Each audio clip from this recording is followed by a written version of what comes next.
Welcome to the Know. I'm Ashley Jenkins. And I'm Gus Sorola. The NX may be getting unveiled as soon as next month. Finally. And Nintendo's already saying they're going to do a better job than they did with the Wii U, which is quite a relief. Yeah, definitely. Plus, we got some new reliable rumors about the NX's still mysterious controller, with sources claiming it'll be a 720p resolution screen with multi-touch and motion control capability. But first, let's get to that more reliable business of Nintendo's mea culpa, which comes in the form of some new comments from the head of Nintendo of America, Reggie Fils-Aimé.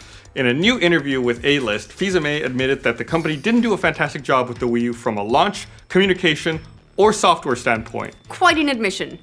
Yeah, it's so true. That's pretty much like all the standpoints they could have possibly blown for the system. But anyway, moving on, according to Fils-Aimé, the NX will be way better. In fact, he says it kind of has to. It kind of has to. It can't be worse. Speaking with the publication, Reggie said, one of the things that we have to do better when we launch the NX is we have to do a better job communicating the positioning for the product. We have to do a better job helping people to understand its uniqueness and what that means for the game playing experience. He also went on to state that the company needs to do better at the release calendar for the NX, saying Nintendo must have that continuous beat of great new games that are motivating more and more people to pick up the hardware and more people to pick up the software. Please. All this is sounding really good right now. Captain Toad Treasure Tracker 2. That's all I want.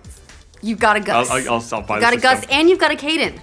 I saw the thumbs up back there. If you're a Nintendo fan, it's got to be at least a little comforting to hear these statements. When Wii U launched, the general non-gaming public was unsure about whether or not it was an add-on or upgrade to the Wii. For many, the tablet just looked like a $250 extension to the device they already had, rather than a new system altogether. But as we all know, failure to communicate wasn't the system's only problem. Specifically, it hasn't been able to meet consumer demand for quality games. Specifically, games from major third parties, which has been a weakness of Nintendo's for a while now. Yeah, that's not a Wii U problem. That's a more of an Nintendo endemic problem.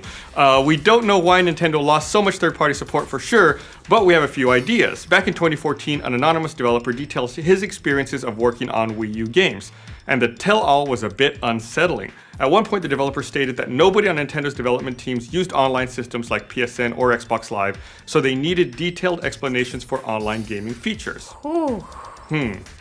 It explains a lot, actually. When you add that to the fact that the console was underpowered, the developer said it wasn't very prudent for his company to continue working on the Wii U when they could instead focus on the, quote, real next-generation consoles. But judging from the rumors and now actual comments from Nintendo executives, that doesn't seem to be the case with the NX, or at least they recognize the problem and they're doing what they can to address it early on. The rumored launch lineup for the NX at the moment includes quite a few of Nintendo's heaviest hitters, such as Game Freak created Pokemon for the console, as well as Legend of Zelda Breath of the Wild, which is confirmed and looked great at E3. Remember when we all made fun of them for really only bringing one game to E3 and then all anyone talked about all E3 was Zelda?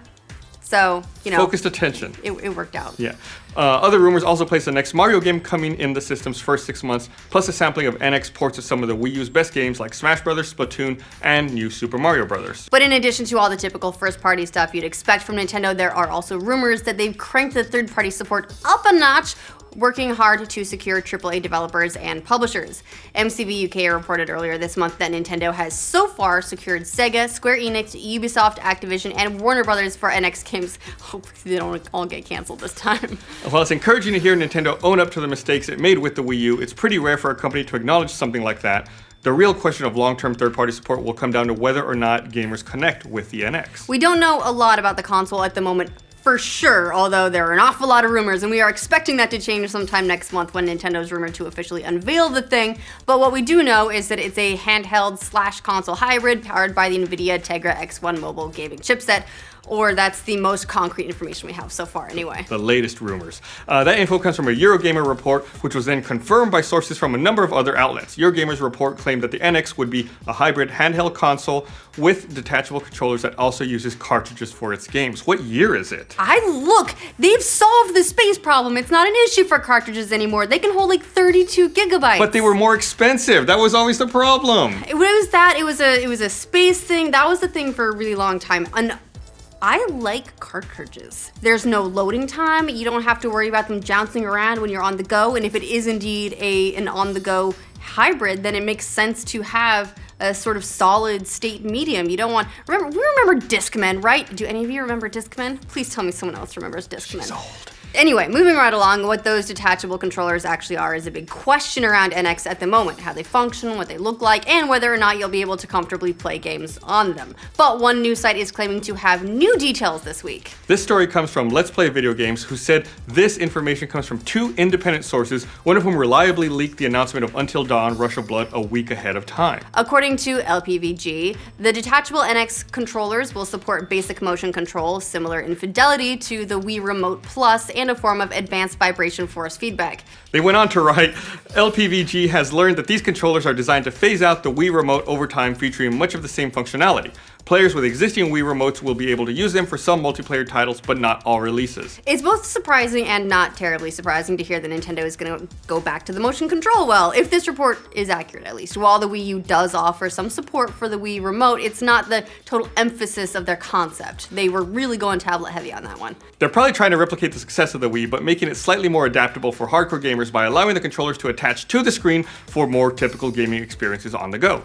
These rumors were also confirmed recently by Nintendo insider Emily Rogers. She's been a decently reliable source on Nintendo in the past, having been right about the existence of the new Paper Mario Color Splash for Wii U before it was announced, the Smash Bros. Release date, Ubisoft ditching the Wii U, and announcing a Nintendo Direct before it happened. That's a pretty good track record. Pretty good track record. In a series of protected tweets that were then brought over to NeoGAF, Rogers said today that she'd heard through the grapevine that the motion control rumors have truth to them. However, she also tweeted some of the new information regarding the NX's portable screen. According to her sources, it's a 6.2-inch multi-touch screen with 720p resolution. 6.2 inches is not too surprising. That is the same size as the Wii U's tablet screen, and it matches the specs rumored from Nintendo's supply chain back in June. However, 720p resolution with multi-touch would be a bit of a surprise. It's more akin to the resolution and gameplay capability in line with something like an iPad mini rather than former Nintendo or Sony handhelds. Yeah, I do like my 3DS, but if I have to make any sort of admission, it's that the resolution's not super high. So it's a good bit higher than both the Wii U's pad's resolution, which was 854 by 480, and the 3DS's. The 3DS's is 320 by 2. Wow, I had no idea that was the resolution on the 3DS. That's nuts. Combined with the NVIDIA Tegra X1 chipset, it would make for a pretty impressive improvement in their mobile gaming experience for sure. Although, you know, you'd hope it would at least upscale to 1080p when it's on your TV.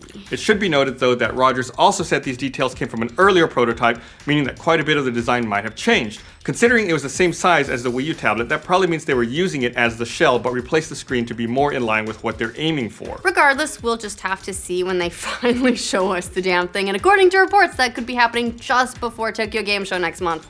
What do you guys think of Nintendo aiming to do better with the NX plus the latest round of rumors? Let us know in the comments. And for future updates on all things Nintendo, like this video and subscribe to The Know. I'm gonna start calling it the Nux. The Nux. It's like from The Force Awakens. That's the guy's name, right? General Nux? Is that his name? Hux. Hux? Yeah. I'm gonna call that guy Nux too.